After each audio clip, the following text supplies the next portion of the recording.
Halo,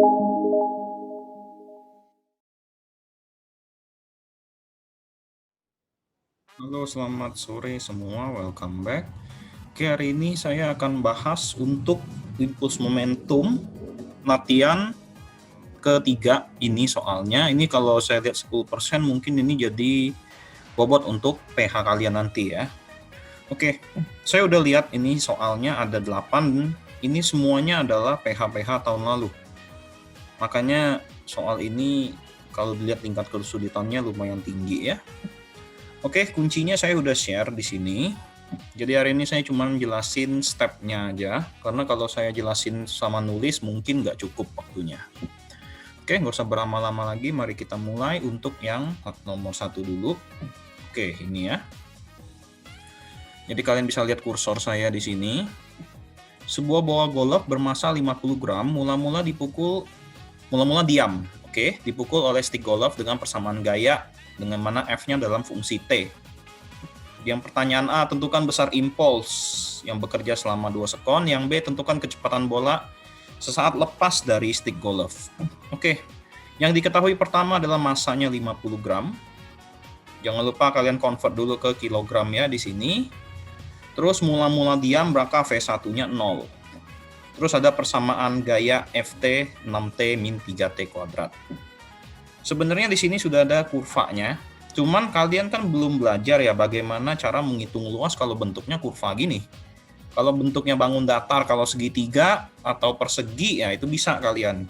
Cuma kalau bentuk kurva gini, cara cari luasnya adalah harus menggunakan integral di sini.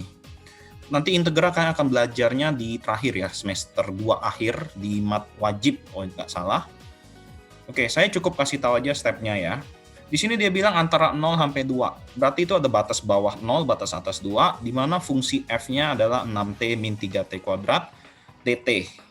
Oke, D itu difference ya, dt gitu.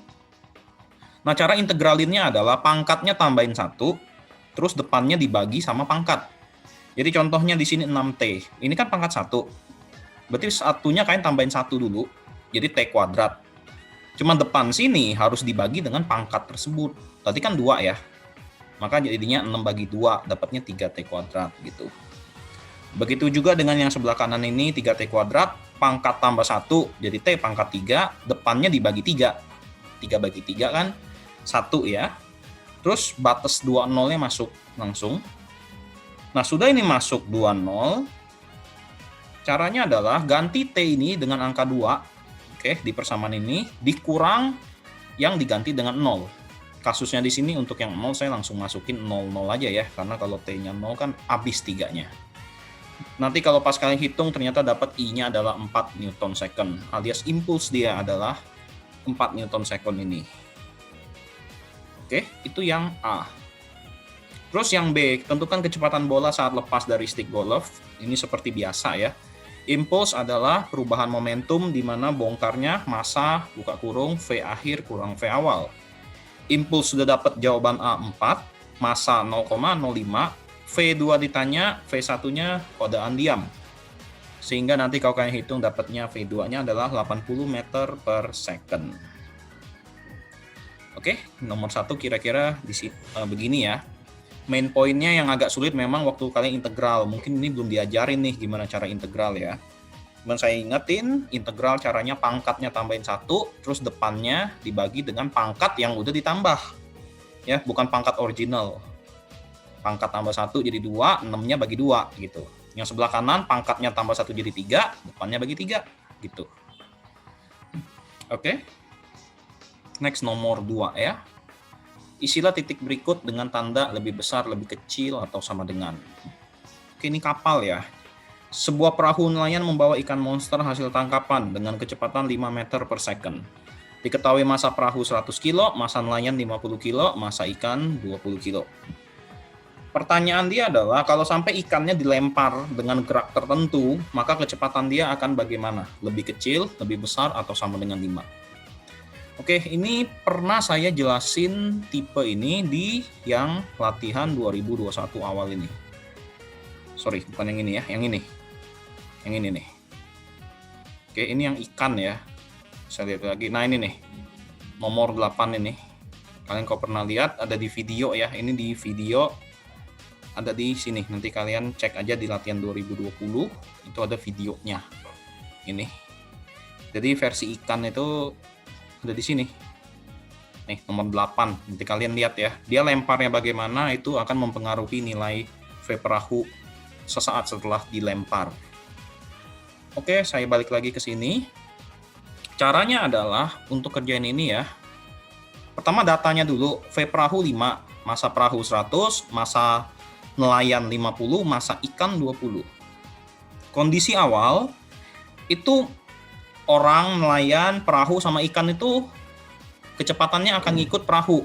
Karena logika kita, kalau kita naik di perahu berarti kecepatan kita kan ngikut perahu. Begitu juga dengan ikannya. Ini kondisi belum dilempar ya, ikannya sebelah kiri.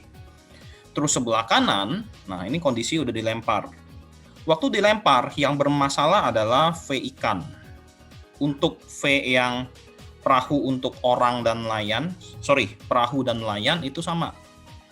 Sehingga di sini kalau kalian lihat hanya ikannya doang yang dipisah kan, ya. Tinggal kalian masukin sebelah kiri. Nah, yang sebelah kanan, lihat di VI aksen, V ikan aksen ini. Nah, ini akan mempengaruhi nilai dari cara pelemparan. Kalau dia searah gerak, ini jadinya plus VI aksen. Kalau berlawanan, itu akan minus VI aksen. Kalau vertikal ke atas, 0, karena dia lemparnya 90 derajat ya. Jatuh air juga 0. Seperti itu. Oke. Sehingga di sini saya misalin dia lemparnya 1 meter per sekon yang A, searah gerak perahu. Pas saya hitung, ternyata jawabannya 4,88. Maka itu lebih kecil. Oke. Berarti yang B, kalau dia berlawanan gerak, ini kan berarti kan jadi -1 guys di sini ya. Di kursor saya -1 gitu. Maka itu kalau dihitung nanti nilainya, V aksennya akan lebih besar dari 5. Saya lupa tadi, saya udah ngitung 5,11 kalau nggak salah. Sedangkan yang C udah pasti sama ya, karena kalau lempar ke atas VI aksennya 0 di sini. Kalau jatuhin juga VI aksennya 0, karena kalian tahu kalau benda jatuh ya kecepatannya udah nggak ada gitu. Oke. Nomor 2 kira-kira seperti ini ya untuk yang ikan. Jadi yang sebelum itu masih original, yang sesudah lihat siapa dilempar. Arah lempar akan mempengaruhi. Oke, sehingga jawabannya lebih kecil, lebih besar, sama dengan, seperti itu. Next, kita ke nomor 3 ya. Oke, di sini ada tabrakan mobil, cuman di sini dia akan bentuk sudut ya. Oke. Jadi dua mobil A bermasa 1,5 ton dan 2,5 ton bergerak seperti gambar. Yang A ke kanan, yang B ke utara. Ini ke timur ya. Ini ke utara gitu. Maka di sini MA-nya saya langsung ubah ke dalam kilogram, 1.500, massa B 2.500. Di sini VA-nya adalah 25I. Ingat di vektor I menunjukkan arah sumbu X. Makanya di sini waktu saya tulis VA 25I, saya pecah VAX 25, VAY 0. Karena I itu sumbu X. Sedangkan VB itu 20J. J itu berarti arah sumbu Y. Maka waktu saya pecah, VBX 0, VBY 20. Oke. Terus dia bilang tidak lenting. Koefisien restitusinya 0. Ingat guys, kalau dia tidak lenting berarti waktu mereka habis tabrakan mereka nempel. Nih, kedua mobil bergerak bersama dengan kecepatan sama. Nempel ibaratnya. Sehingga kita harus mengurai di sini ada dua sumbu ya, sumbu X dan sumbu Y gitu. Untuk yang X berarti MA VAX tambah MB VBX. Nah, sebelah kanan karena dia tidak lenting langsung VX aksen aja. Masanya di total. Kan tinggal masukin ya yang sumbu X, yang A ada, yang B nggak ada. Karena tadi 25I kan. Oke. Nanti dapat VX aksen 75/8. Oke. Sumbu Y ini juga sama. Tapi di sini pakai sumbu Y ya, nanti kalian dapat 25/2. Terus pertanyaan dia adalah theta di sini, besar sudut. Untuk cari besar sudut itu sebenarnya adalah momentum Y per momentum X. Yang aksen berarti sebelah kanan ya. Di sini kenapa saya boleh ganti VY aksen per VX aksen? Karena masanya sama ini, MA plus MB. X pun juga MA plus MB. Jadi aslinya depan ini ada MA plus MB. Cuma karena sama gede ya saya coret. Nanti pas hitung kalian dapat tetanya 53 derajat. Oke. Terus kalau dia tanya kecepatan setelah tumbukan, kelajuan ya, maka langsung bikin Pitagoras saja, karena ini kan sumbu X, sumbu Y, siku-siku. Jadi resultan dua vektor bentuk sudut 90, masukin yang Vx kuadrat, Vy kuadrat, nanti dapat 125/8, kira-kira seperti itu. Jadi main point di soal ini adalah, kalau dia bentuknya sudut, ada IJ gitu ya, atau bentuk sudut berapa, kalian harus urai dulu. Oke. Terus kalau ditanya arah sudut itu, ingat itu harus sebenarnya adalah P. Cuma kalau dia tidak lenting, ini masanya kalian coret aja, no problem. Oke, kalau misalnya kalian tanya, kok kalau misalnya lenting sempurna gimana? Ini yang sebelah kanan kayak hitung manual. Ini pasti sebelah kanan ada kan nilainya berapa, sebelah kanan sini yang sumbu Y juga nilainya berapa. Hitung manual, include M-nya. Oke, sebelah kanan ya, yang ini di kursor itu. Nanti tinggal kalian bagi Y/X. Seperti itu. Oke, nomor 3 seperti itu. Next kita ke nomor 4 ya guys. Oke, ini bola mantul. Bola mantul harusnya masukin rumus no problem lah ya. Massa M jatuh dari ketinggian H sehingga memantul berkali-kali sebelum berhenti di lantai. Jika koefisien restitusi lantai dengan bola E, maka tentukan perbandingan tinggi pantulan keempat dan pantulan kedua. Berarti yang ditanya adalah H4 banding H2. Oke, caranya bagaimana? H4 banding H2. Ingat rumusnya, Hn itu E pangkat 2N kali H0. Ya, ini rumusnya. Di mana N adalah pantulan kesekian. Berarti kalau H0 ya jatuhan awal, maka saya isi H2 karena dia minta pantulan keempat dan kedua gitu ya. H2 berarti E pangkat 4 H0. Pantulan keempat berarti H4 berarti E pangkat 8 karena pangkatnya 2 kali N. 2 kali 4, 8. Sini kalian tinggal bandingin aja. Sehingga dapat nanti H4 banding H2 adalah E pangkat 4/1. Jangan takut, ini H4 pasti nilainya lebih kecil ya. Karena kalian ingat nilai E itu kan antara 0 sampai 1. Dan kalau dia mantul bisa berhenti, itu nilai E-nya nggak mungkin 1. Ya. Kalau nilai E-nya 1, mantul awal sama mantul berikutnya tingginya sama, alias nggak akan berhenti. Jadi logikanya, kalau mantul-mantul bisa berhenti, maka E-nya pasti antara 0 sampai 1. Ya. Seperti itu. Harusnya nomor 4 saya yakin kalian tidak ada masalah. Oke, next kita ke nomor 5 ya. Oke, ini mirip yang kemarin. Ini ada 3 troli ABC masing-masing 3 kilo, 2 kilo, 1 kilo gitu ya. Terletak pada suatu papan lurus tanpa gesek. Jika troli A digerakkan kecepatan V dan semua tumbukan tidak lenting, berarti nempel ini, alias E-nya 0. Tentukan kecepatan akhir ketiga troli dan persentase energi kinetik yang hilang selama proses tumbukan. Oke, untuk yang A dulu, sini saya lupa ya, ini A harusnya. Langsung aja totalin. Terus sebelah kanannya karena tidak lenting, totalin MA kali V aksen, nanti dapat setengah V dia di sono. Terus yang A berarti udah dapat setengah V. Yang B, persentase EK yang hilang. Di sini kalian harus hitung EK sebelum tumbukan sama EK setelah tumbukan ya. Maka di sini saya pecahin ada EK awal sama EK akhir. Awal ini kondisinya kan cuma A doang ya yang gerak. B sama C-nya kan diem. Makanya di sini EKB 0, EKC 0 karena masih diem. Pas saya hitung dapatnya 3/2 V kuadrat. Akhir berarti setelah mereka tumbukan bertiga nempel. Nah, karena di sini V-nya sama, maka ini harusnya kan setengah MV kuadrat masing-masing. V kuadratnya saya keluarin. Berarti tinggal kalian totalin M-nya yang A, B, sama C. Ya, V-nya kan sama. Saya boleh keluarin dong. Ternyata dapat 3/4 V kuadrat di sini. Nah, di sini kalau kalian hitung, ini kan 1,5, 3/2. Ini 0,75. Berarti ada yang hilang dong pasti ya, dari 1,5 ke 0,75.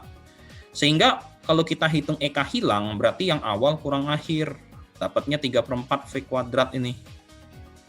Kalau kita hitung persentasi, berarti selisih ini dibagi original. Berarti pembaginya harus yang EK awal. Karena kalau hilang kan pasti yang akhirnya lebih kecil ya. Oke, kalau nggak hilang berarti 100% alias awal sama akhir sama. Sehingga pembagi di sini ingat selalu harus yang EK awal ya. Atasnya adalah selisih awal sama akhir. Nanti kalau kalian hitung, dapatnya 50% di sini. Seperti itu kira-kira. Saya rasa ini nggak ada masalah ya. Jadi main pointnya kalian harus hitung V aksen kalau dia nempel semua, terus EK awal, EK akhir, ingat persen hilang, selisih dibagi original. Gitu aja. Oke, next kita ke nomor 6. Nah ini roket. Roket saya nggak tahu ya di sekolah diajarin atau enggak, tapi saya kasih tahu caranya begini.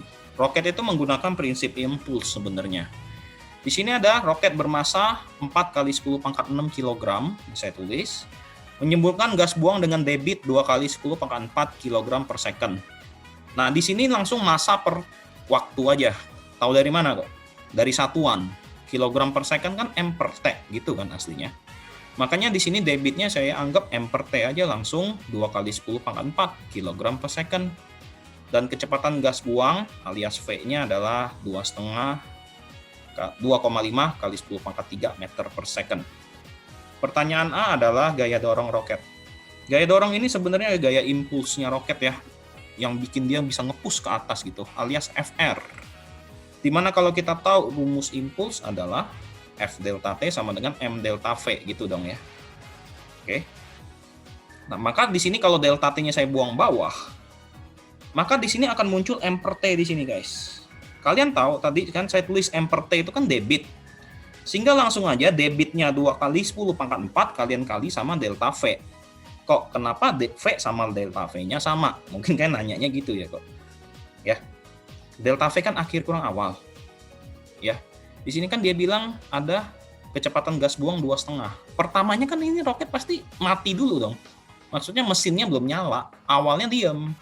Makanya delta V-nya itu akhirnya 2,5, awalnya 0. Berarti saya boleh ganti di sini. Sehingga waktu kalian ngitung, nanti dapat FR gaya dorong roket langsung 5 kali 10 pangkat 7 Newton. Inilah yang nge-push dia ke atas. Oke, itu mesinnya itu loh yang nge-push roketnya bisa terbang ke atas. Yang B, percepatan total roket. Nah, di sini kita akan gunakan hukum Newton sedikit ya, di mana sigma F adalah M kali A. Di sini sudah tahu pasti ada M kali A karena dia gerak ke atas, oke? Dan terus saya bilang kalau ada benda selalu ada berat ya, weight-nya gitu. Sehingga kalau kita gunakan hukum Newton, maka ini FR min W. Karena geraknya ke atas, searah A, positif, lawan A, negatif. FR min W sama dengan M kali A.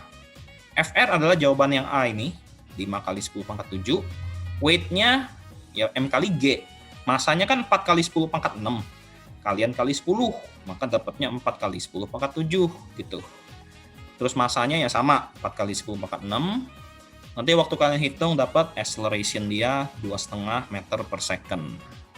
Ya, jadi ini percepatan roket waktu dia terbang ke atas itu 2,5 meter per second kuadrat. Seperti itu. Oke, nomor 6 kira-kira seperti itu ya. Jadi data yang kalian tulis kalau debit nanti M per T aja. Pasti nanti waktu kalian buang T-nya ke bawah kelihatan tuh ada M per T-nya langsung satu package. Oke, kalau nggak ada pertanyaan kita langsung masuk last question. Nah, belum, 2 lagi ya, sorry. Nah, ini agak tricky sebenarnya soal ini. Ini adalah soal tahun 2016 kalau nggak salah. Nomor terakhir, banyak yang kejebak. Saya kasih tahu ya jebakannya di mana di sini. Ini ada benda massa M sama 2M. Berarti yang satu lebih enteng, yang dua lebih berat gitu ya. Terletak pada suatu bidang lengkung licin seperti gambar. Terus kedua benda dilepas serentak, terus tumbukannya lenting sempurna alias E-nya 1 di sini. Tentukan kecepatan masing-masing benda sesaat sesudah terjadi tumbukan dan perkirakan jumlah tumbukan yang mungkin terjadi. Oke.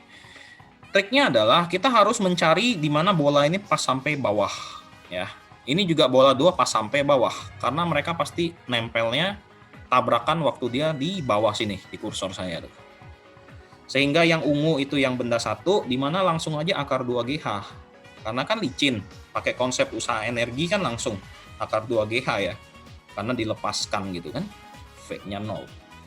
Sehingga V1-nya akar GR. Ini positif karena dia geraknya ke kanan ya, yang bola 1. Sedangkan bola 2 itu jadinya min akar 2GH karena dia geraknya ke kiri. sama aja, nanti sama-sama GR, cuma satunya plus, satunya min gitu. Nah, sudah ini dapat, baru kita hitung pertanyaan A, kecepatan masing-masing ya. Di sini guys, kita lihat waktu tumbukan lenting sempurna. Tetap hukum kekekalan momentum M1V1 tambah M2V2 sama dengan M1V1 aksen tambah M2V2 aksen. Langsung masukin massa 1M, V1 akar GR, massa 2 2M, V2-nya minus. Makanya ada minus guys di sini. Ini minus gara-gara V2 ini. Terus M1-nya M, V1 aksen tambah 2M, V2 aksen. Di sini M-nya kalian boleh coret sehingga dapat persamaan pertama min GR. Ini kan berarti kan akar GR kurang 2 GR gitu ya. Min akar GR sama dengan V1 aksen tambah 2 V2 aksen. Ini persamaan pertama, kalian keep. Persamaan kedua kita gunakan rumus E, koefisien restitusi di mana nilainya minus buka kurung V2 aksen min V1 aksen per V2 min V1. Karena lenting sempurna E-nya 1 ya, maka V2 min V1 saya buang ke kiri, minnya saya kali masuk. Dapat begini. Langsung isi V2 sama V1, di mana V2-nya min akar GR, dikurang V1-nya akar GR. Maka sini dapat min 2 akar GR, sama dengan V1 aksen min V2 aksen. 2 ini kalian eliminasi, gitu. Nanti akan diperoleh nilai V2 aksen sama V1 aksen. Logikanya pasti habis tabrakan, yang 2 akan geser ke kanan, makanya positif nih V2 aksen. Karena habis tabrakan ini pasti geser ke kanan kan. Sedangkan V1 habis tabrakan akan geser ke kiri, makanya minus. Sehingga jawaban A udah jadi nih, ada 2 ya, V1 aksen sama V2 aksen. Saya tambahin aja ini V1 aksennya. Nah, ingat minus arahnya.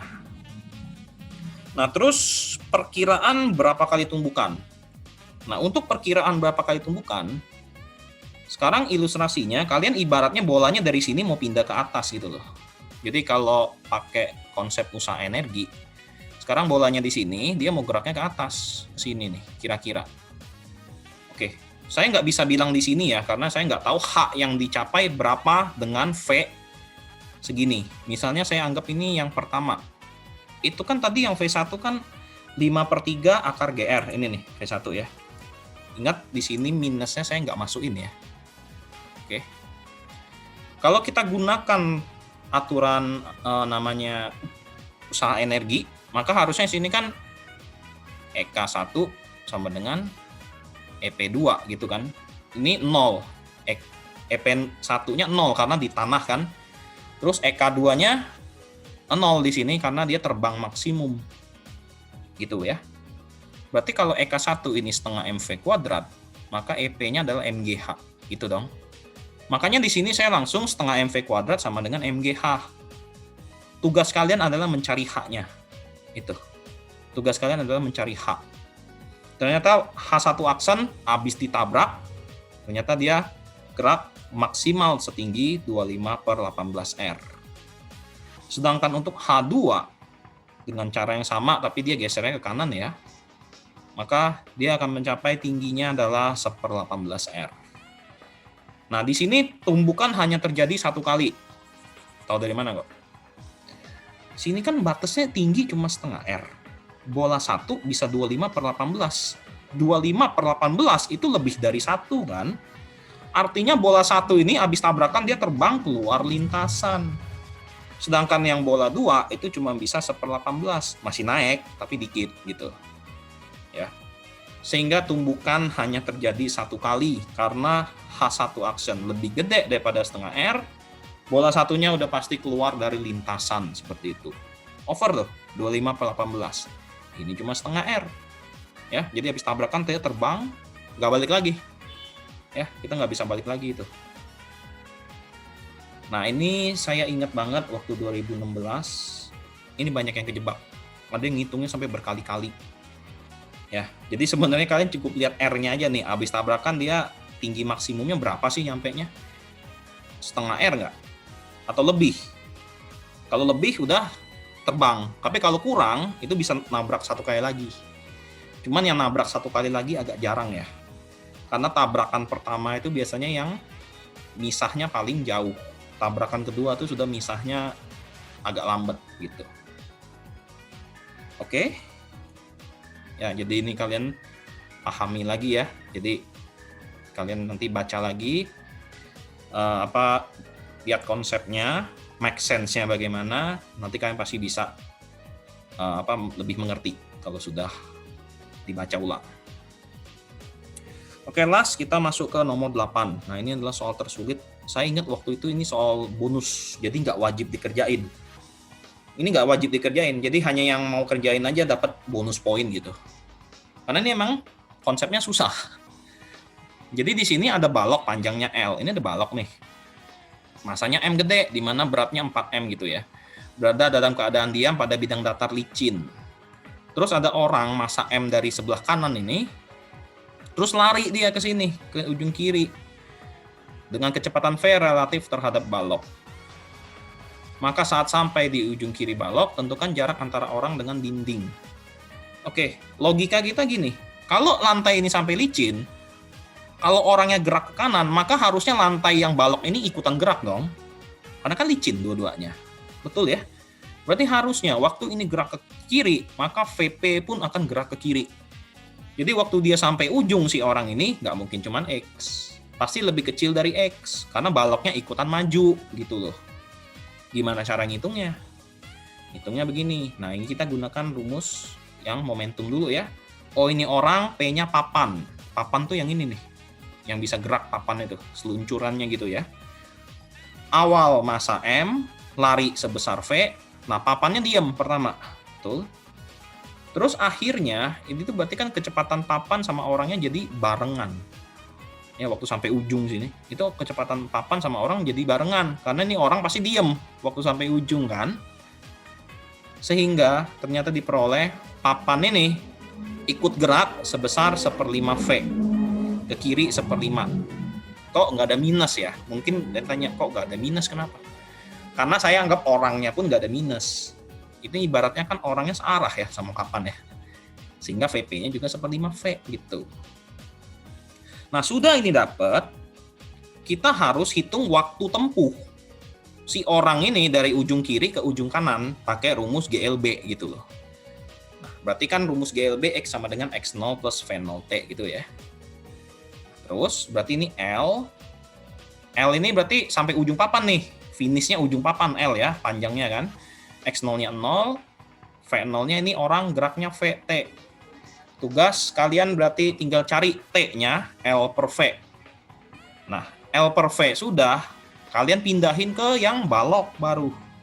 Di mana rumusnya sama, X sama dengan X0 plus VB kali T. Berarti ini B ya. Ini saya lupa, ini ada B-nya harusnya. Kalian cari XB di sini. Jadi dia gerak ini, si balok ini, papan ini, berapa jauh sih ke sebelah kiri? Nah, itu kan. Nah, ternyata X0-nya tetap 0, VB-nya 1/5 V, ini nih, V papan ini, balok ini. Kali T-nya, kalian pakai yang orang. Karena logikanya, waktu orang nyampe ujung, baloknya juga pasti geraknya waktunya sama gitu ya. Misalnya orang sampai ujung sedetik, berarti balok juga geraknya sedetik. Maka T-nya langsung L per V. Oh, ternyata X baloknya geraknya 1/5 L. Ilustrasinya begini nih, ini awal. Akhirnya di sini guys. Maju.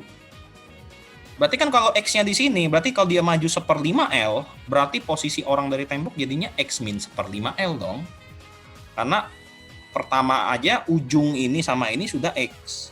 Terus maju ini baloknya sebesar 1/5 L. Sehingga jarak nih orang ke papan ini, tembok, itu X kurang 1/5 L. Ini nih. Ini nih, X baloknya maju 1/5 ke kiri gitu. Maka posisi orang dari tembok ya udah X kurang 1/5 L. Jadi seperti itu. Oke, nah ini yang saya bilang susah. Ya, karena ini waktu itu soal bonus, saya ingat. Kalau nggak soal bonus, soal terakhir, ini banyak yang nggak ngerti. Coba nanti kalau di sekolah mungkin ada cara yang lebih great, oke, ya mungkin bisa ikut sekolah ya. Ini saya seingat saya caranya begini. Oke, demikian videonya ya guys untuk impuls momentum pembahasan yang 10% latihan ketiga. Terima kasih sudah menonton, sampai jumpa lagi di video berikutnya. Selamat sore dan thank you.